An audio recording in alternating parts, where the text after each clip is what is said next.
بسم الله الرحمن الرحيم الحمد لله والصلاة والسلام على رسول الله صلى الله تعالى عليه وسلم ربنا أرنا الحق حقا وارزقنا اتباعه وأرنا الباطل باطلا وارزقنا اجتنابه ربنا آتنا في الدنيا حسنة وفي الآخرة حسنة وقنا عذاب النار برزان خوشويستانم همو عسرق لخزمت كتابي نيابي الأذكار إمام النووي كيك كتاب زور نيابا كان زانيان زور ستايشيان كردوا إمام النووي رضا ورحمة خويلة به زور ماندوو بووە یەکێک بووە لە محەدیثە زۆر گەورەکان هەر کەسێک بێوێت تێبگا کە ئیمامی نەووی لە ئاستێکی چەند بەرزا بووە لە فەرمایشتی پێغەمبەری خۆی صلی الله عليه و آله وسلم پێویستی بەوە سەیری دوو کتێب بکات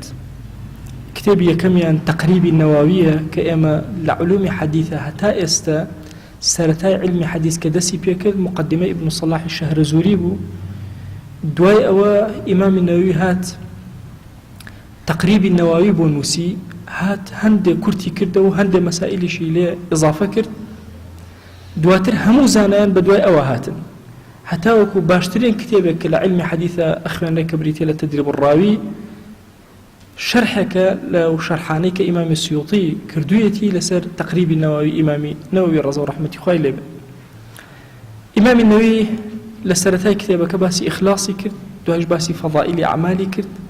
سێهەم خاڵکە باسی ئەکات بابەتێکی زۆر گرنگ ڕوون ئەکاتەوە ئەویش بریتێ لەوەی کە العمل بالحديث الضعيف ئەوەی ئینسان کردەوە بکا بە فەرمایشتی ضعیف ئێمە لەم ساڵانەی ئەخیرە هەڵەیەک لە سەحوەی ئیسلامی و ڕابوونی ئیسلامی ڕوویدا ئەویش ئەوە بوو کە تعاملمان لەگەڵ فەرمایشتی ضعیفە تعاملێکی مناسب نەبوو نەمانتوانی وەکو زانانی کۆن سەیری فەرمایشتی لاواز بکەین طبعا فرمایش کە پێ ئەڵێن لاواز یا پێ ئەڵێن صحیح یا پێ ئەڵێن موضوع دیارە هەمووی باسی سەنەدەکەیە ئەم ئومەتە ئومەتی سەنەدە سەنەدەکە سیر ئەکەین ئایا هەڵەیەک کەم و کوڕێ خەلەلێک هەبێ بۆ نمونە ئەگەر کەسێک لە فەرمایشتەکانە کەمێک زۆر کەمێک لە حفظە لاوازی هەبوو بێ فەرمایشتەکەی بە ضعیف تۆمار کراوە بۆیە زانایان فەرموویانە فرمايشتي ضعيف كاري بأكري وكردوي بأكري وكو إمام النووي أفرمي قال العلماء من المحدثين والفقهاء وغيرهم زانيان لمحدثين زور قوراء لفقهاء لغير أوان فرمويانا يجوز ويستحب دروست بلكو السنة العمل في الفضائل والترغيب والترهيب بالحديث الضعيف ما لم يكن موضوعا فرمويانا دروستە بەڵکو سنەتە ئیش بکرێ بە فەرمایشتی لاواز لە مەسائلی فەضائیلی ئەعمالە گەورەی کردەوەکانە لە تەرغیب و تەرهیبە دروستە عمل بکرێ و سنەتە عمل بکرێ بەم فەرمایشتانەی پێغەمبەریان صلی الله عليه وسلم کە لە ڕووی سەنەدەوە کێشە و خەلەلێکی کەمیان هەیە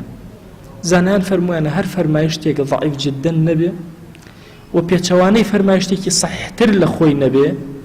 و پێچەوانەی ئەسڵێ لە ئوسولی دین نەبێ ئەکرێ ئینسانی ئیماندار ئیشی پێ بکە من چەند فەرمایشتێک لە خزمەتانە باسەکەم لە بۆی لە تەرغیب و تەرهیب و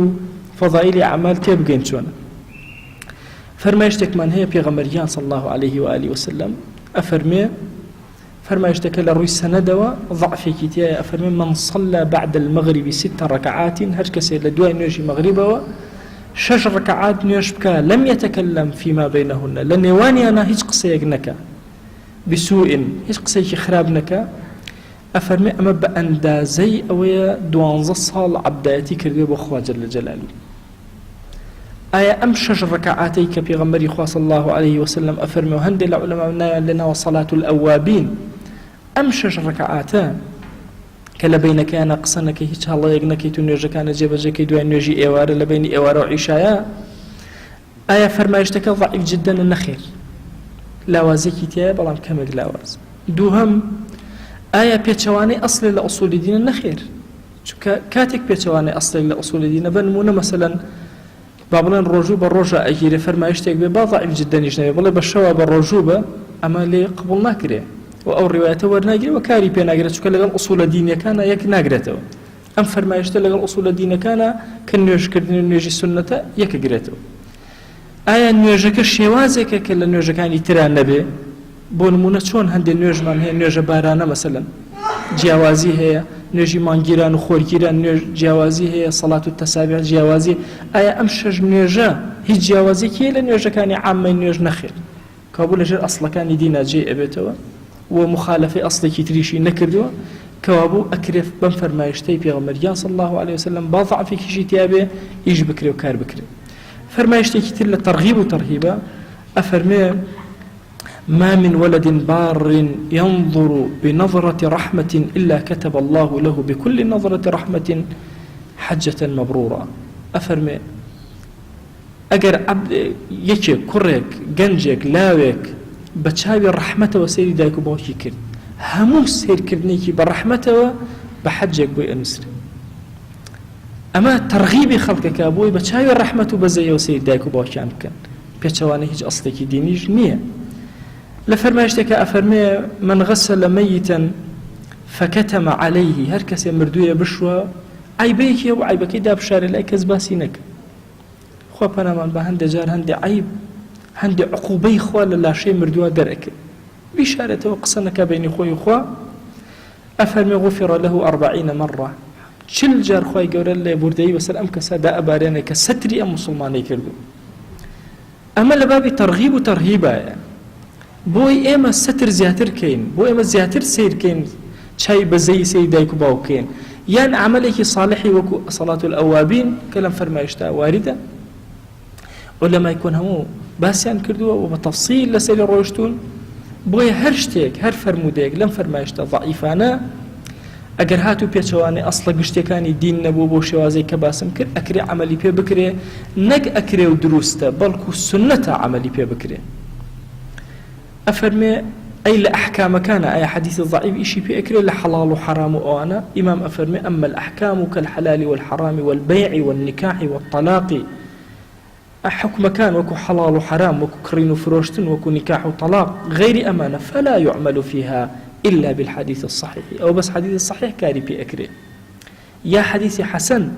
إلا أن يكون في احتياط في شيء من ذلك إلا مقر مسلك احتياطها به فرما يشتكى وهما لبكى برق لحلال واز بهينين احتياط كين كما إذا ورد حديث ضعيف بكراهة بعض البيوع لفرما يشتي ضعيفة هندي كرين فروشتن هبه باحد سك ضعيف يشبه بلام أبيت مسألة كراهة إنسان نيكا باشترى يعني هندي النكاح كما دام فرما يشتي لسرى بفرما يشتكى ضعيف يشبه كراهة إنسان مسلمان دور أكبته أفرمي السنة وايا كخوي بباريزي بلام واجب نابي لسري كخوي بباريزي أفرمي أم بابا بوشي لكتابي أذكار باسكر أفرمي وإنما ذكرت هذا الفصل بوي أم فصلا باسكر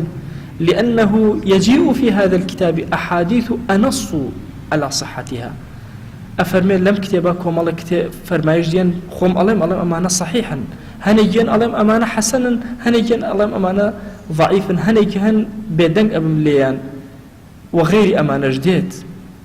أفرمي أم قاعدة لا أهمو كسيك بتشسبه كهندي ذكر أورات هي بفرما يشتكش ضعيف به كاري بي أكر الليزانة أم بشزور قرنجة كإمام النووي رضا ورحمة إخوائي لبه لأنه أم كتابات داينا بوئي إيما تشاوى كان من بكينوا بالرواب كان فتنيك رويتيا كردين دي قد بدن حديثي موضوع أو كاري بينا كرو اتفاقي لسر حديث الضعيفة كان إما دسما للشلكر حديث الصحيحة كان استفرقوا قروه دروز بن بلاماري حديث صحيح دان الله بالرومان بينية أجر دس شلكين مدتي كتير مجموعي كتير بيا ابن الله بالروانش من بقرآن نية لبرو إنساني إيمان دار أبي أجاي لبي أمشت قديمياني زاناني كون باسيان كردوا بمسلمي وريقري بو سلامتي دين الدنيا أتواني كارب ما نبكات وأما فرمايشتي طواوي بلكو إمام النووي لمجموعة أفرمي إجماع علماء هي لسر أويك كارب فرمايشتي ضعيفة كري لمسائل فضائل أعمال أم إجماع عجل بين السلف وخلفاء مساوية هم الرأي كان لسر أو رأيا خواهي قورا لقناه هما مبوري دواء كينو أبارينو ألالينا وعلين يا ربي خواهي جان لنوري